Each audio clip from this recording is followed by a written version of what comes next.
Alright, it is time for my first Should You Read in a while. And if you're new to these are videos where I try and help you decide, is this trilogy, series, whatever, worth your time? Because, I mean, every book is a lot of your free time, but series more so, you know? So is it worth picking up? Is it going to have the things you want? Does it stick the landing? These are questions we're going to try to parse in this video. I'm going to give you my thoughts, my review, so if you have tastes similar to mine, you can extrapolate from there, but I'm also going to try and just give you a sense of what you're going to find in these pages, spoiler-free. I'm not going to talk about any plot elements. I'm not going to reveal anything that is not revealed within the first chapter or two of the first book. I'm just going to give you my impressions. And I like to start reviews or stuff like this with my experience. How did I read this book? How did I approach it? What were my expectations? Because I do think that, you know, your expectations and whether they are met or not is going to influence how the reading experience goes. So I first read The Bone-Shard Daughter, I believe in 2020, maybe 2021, can't remember. It was a while ago. And I read it on its own. It was before the sequel was out. And I had plans, I had the best of intentions to read the sequel after reading the first book. But I only liked The Bone-Shard Daughter. I thought it was good, like solid 4-star fantasy. I'm like, I see the appeal. I see why a lot of people like it. Personally, I had read other things that played with these ideas that were more to my taste. But I was just like, okay, I kind of get it. I was kind of a little bit salty that of all of the Orbit books to get hardcovers, this is the series that get hardcovers. It would not be the series I would choose. If Orbit is not giving hardcovers left and right, I have other Orbit series that I adore with my entire being. And this is just not one of them. But that's neither here nor there. And then suddenly just time kept going by and I'm just like, I'm just going to read the second book when the third book's coming out. I'm just going to marathon the trilogy. And that's what I did. So this year, 2023, I reread Bone-Shard Daughter, and then I read Bone-Shard Emperor and Bone-Shard War, and primarily did audiobook with some immersion reading in there. But I basically always did audiobook because I really like the audio narrators. The 3 audio narrators for this are some of my favorite in the business. One of them is part of the Course of Dragons series, which I love that series. I have a Should You Read for that.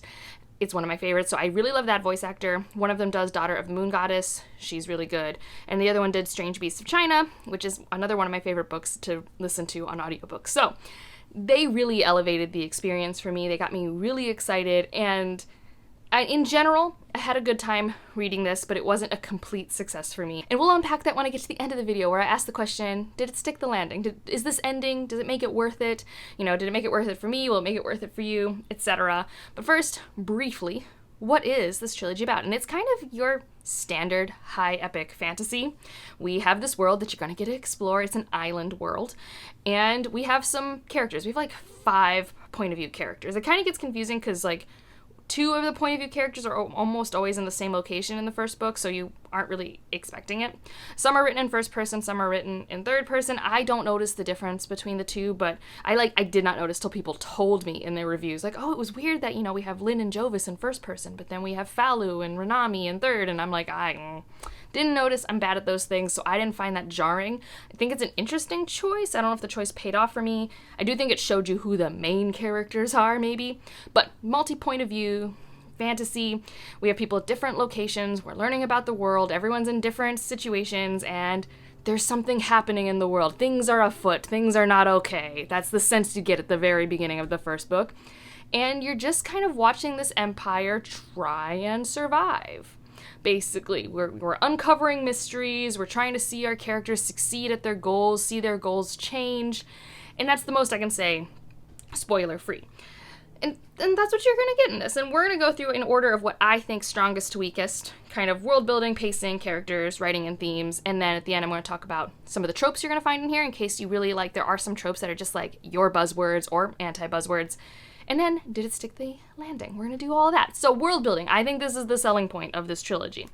This is why I kept reading the trilogy. I was just like, oh, this world building. Like, there's something that happens in like chapter 2 that even on a reread, I'm like, oh, what an opening. That just sets the intrigue so high. So first of all, we don't get a lot of fantasies that are set on islands. We're getting a little bit more, but like for the most part, we're usually on a continent somewhere.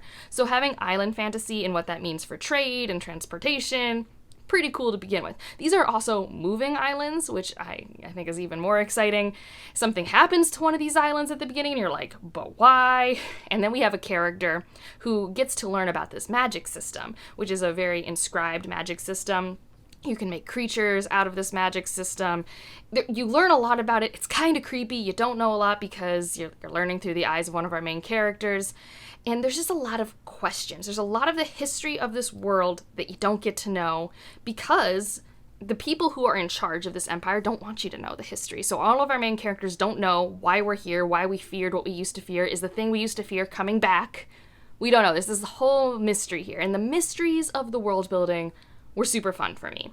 I don't know if it ever always completely paid off, but it was why I was there. I'm like, this is a really cool world. I'm very invested into the stakes of why this place is the way it is. So yeah, I think this is really cool. If you like something that's a little more hard magic system, I think you'll like this. Although, to be fair, I don't know if it's exactly a hard magic system, even though it is like very written based for part of it. And because of that, I try to give it some breathing room, but there were moments when I was reading the series where I'm like, why is the world building not letting you do this? Like, you know, when I was thinking about what I knew about the magic system, which obviously I don't know everything about the magic system, but there were some situations our characters were put into where I'm just like, but can't you just do this to get out of this problem based off what I know about the magic? And that always does kind of bother me. It's something I'm more used to in softer magic systems. And sometimes even in hard magic systems, I just let it happen if the thing we're leading up to is just cool enough, like fine, whatever. And personally, it never became cool enough to stop my brain going, but like, why are we not doing this thing? But like, why? So just like, be aware of that. It is a very structured, I think, realized world. But there are, I think, potential holes you can poke into it. And that was some of my issues with later books in the series.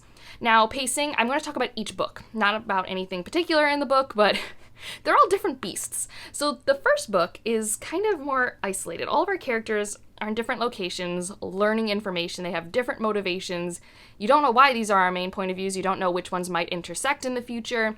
That's not the point of the first book. So it has this mysterious tension, almost horror sci-fi pacing to it. And then the second book is more your traditional fantasy kind of pacing. It doesn't even really have those sci-fi horror tinges to it anymore. We have our multi-POVs intersecting and doing things, responding to what has been happening in the first book and the, you know, subsequent events in the second. That's kind of more of what I'm used to when I read multi-POV fantasy. That's the second book. I think it's really good, and I think the second book has a fantastic climax at the end. Like, the second book's my favorite in the series, and it's really tight pacing. I don't think you spend too much time traveling. I don't think you spend too much time repeating things. For me, that one's the most solid. The third book's a bit bloated, in my opinion. I think the things that Andrew Stewart chose to focus on in the third book was a detriment to the themes she was working with in that book and the ending she wanted to get to. There was a lot that I would have personally adjusted to make it a tighter book, because one of the selling points for me in this series was that it was just a fun time. It was fun, it was tight, it had really cool magic for me to explore, but the third book, I think, got away from that a little bit. It was the longest of the three by far. We spent time doing stuff that I don't necessarily think was quote-unquote necessary. It's definitely more repetitive. We spend way too much time traveling for my tastes. And characters are put into situations for longer than I would like them to be that are situations I don't like them in. So that book, I think, is going to be the most wobbly pacing for most people. And it goes back and forth whether people like the first book or the second book, because they have very different projects to them. Especially because, you know, the first book is more mystery-based and the second book is not. It's more character interaction-based because it's less isolated. So that's the general view of the pacing you're going to get from the three books. And now to the characters, which this is probably why I knew from the get-go this would never be an all-time favorite series for me, and I honestly feel like I see this in a lot of reviews. These characters are cool, they're good, they're based off archetypes we have seen and loved over and over again, and I'm not saying they're just archetypes, they're not just surface level, but they are also not developed to the point where, like, I would ever put any of these characters on a favorite character of all time list. Maybe Jovis. That's the only character I could maybe think of. If I'm including other, like, non-human characters, I maybe would put Mephi on it. But in general, a lot of these characters, I'm like, you're fine. Like, I see what you're doing. I understand your motivations. You're not you're well crafted. But I don't really care. Like, I did not usually care about the characters and their plights, what made them sad, what made them happy. None of that was there for me. Some of the character interactions did not work for me. In particular, any romantic relationship, like all of the romantic relationships, and there's not like that many, but there's a few. None of them were horrid for me, although one of them was a choice, but none of them were, like, beneficial for me. I didn't love the book more because of that. And then what few platonic relationships we were working on also did not land for me. So I think because this story was focused more on the plot and the world and less on the character interactions, just for my taste, it was never going to be a favorite. And when you get to that third book and suddenly the plot and the world are not like the strong center points that they used to be in the series, I see more cracks for myself and my tastes. And so this gets us into writing/themes. The writing's fine. There's nothing wrong with the writing of this book for me. It works. I don't think it's not particularly written in a way where you're just like, this is the style of this author. But the grammar's solid. It flows well enough. It reads like a lot of mid-weight fantasy that you read today. Nothing outlandish there. I don't think it's particularly clunky. I don't think it's too flowery. It's straightforward, but I don't think it's just like so stripped away that you don't have any sense of where you are. But, you know, it's pretty average writing. The thing that I think, and I was thinking of this as I was putting down this review, I was writing down the themes that this book focuses on, and I think this is where it missed its point. I was like, what was it focusing on? And it was focusing on a lot of things, but it never focused on any of them in a way where I'm like, oh, you never had a through line. And that's why I felt in the third book, we were doing too much, but not enough. And I think that's why, like, the lack of, this is why I'm writing this trilogy. And you don't need to have strong themes. You don't need to harp on themes for book series to be good, but I think that's a type of foundation that in some of your favorite works, I bet if you think about it and you think about what was the author trying to accomplish, you're going to see that there was a really strong foundation of like a couple themes and how the different angles they approached it, even if it was subtle and not like in your face. I mean, even A Court of Mist and Fury, its theme is recovery from trauma. That's all it does. But it does it okay, you know? So here we have themes, you know, where we're exploring rebellion and replacing government systems. I think it does this one the best out of all of them. It's pretty clear from the get-go, this is the thing we're looking at, is our current government system, what it should be, how do we maybe get there? To mixed success, but like it's at least like that's the strongest focus point. But then when we look at individual characters, I think generally the strongest connecting theme I can find is recovering from trauma, recovering from betrayal, and how that manifests in different characters. But because the character work was never that strong for me, I had issues really connecting and seeing the different paths these characters are on. Like on paper, if I outline character went through this because of this, like it makes sense. Like the maths, but the emotions did not land. And I think that was an issue for me, especially because there is a character that is introduced in the second book that I truly just wish never showed up. Like, it was an amazing character for one particular fight scene, and that was cool. But not cool enough because then we didn't spend as much time with a different character who I think thematically and plot-wise was way more interesting. But then we had to balance all of these other characters, and I just think we spread ourselves a little too thin. Thematically, character-wise, especially because the character work was not, in my opinion, the strongest point of these novels. So yeah, loyalty, family, recovery from trauma, breaking the cycle. These are the type of themes you're going to find in this work, and I think they do them well, but I just think it could have, like, this is where, like, this is the meat of where I would have been, like, as an editor, like, okay, we need to hone in on this. Why is this character here doing this? Is it just because you want this cool thing to happen? Because that's not enough motivation to set up a scene. Scenes still have to make sense based off the situation you have people in, you know? So yeah, those are just me breaking down some stuff. Tropes you're going to find in here. This is not like a good or bad thing. These are just tropes you're going to find. Reluctant hero. If you like a reluctant hero, you're going to be all in on Jovis. All in from the get-go. He's a reluctant good guy. Also, he is younger than I thought he is. That's important for you to know, okay? Trust me. I thought he was like in his mid to late 30s.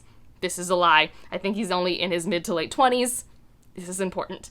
We have Lynn, who is this like amnesia princess, and she gets to be the trope of, you want to learn the magic system? Here's your vessel of literally info dump exposition of learning the magic system. So you have that. You have that amnesia character. You have this learning of the magic system. She's pretty awesome. I mean, she grows into her role. She's a character that could have been really amazing, and I don't know necessarily what I would do different with her. But I think if we had less point of views, like there are point of views that I understand why they are there and they are for the rebellion theme, but I think that meant that things I was supposed to take away from Lynn's character suffered, if that makes sense. So it is what it is. You do learn a lot about magic in the first book through her eyes, though. And then, of course, the biggest trope that I'm sure everyone already knows about, but animal companions. They're great. I mean, Mephi's amazing, and the bond between the animals and the people. fantastic. Also, thunder's happening outside, which is very thematic for the Drowning Empire series. So if you hear that on the microphone, just ignore it. We're almost done. And so the big question, does it stick the landing? Is it worth your time? And I do think this is obviously person to person. If you are only okay with Bone Shard Daughter, I don't think it gets substantially better from there. And I don't think the payoff of world building answers is enough if that's why you're in it. Like, I was primarily in this for the world building, and I did get cool answers. Like, I was explaining things I didn't like to a friend, and in order to explain those things, I had to go into all of the world building stuff to be like, and this happened because of this. Like, man, all these things are so cool. But again, there were things that weren't really working for me. So world building reveals, I don't think, is enough of a motivator to keep going.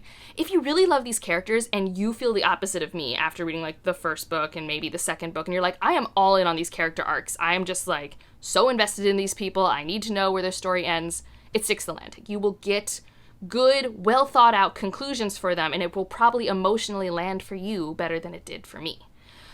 Do you want to see the thought experiment of this rebellion society thing? I think it does a pretty good job of doing that. I don't think it does it in any way that's like groundbreaking, but you know, you'll get a conclusion. In general, the ending, it ties everything together. I wouldn't say it's like a super neat bow per se. There are consequences, but you know, it does do all of that. I just think the journey in that third book is incredibly bloated.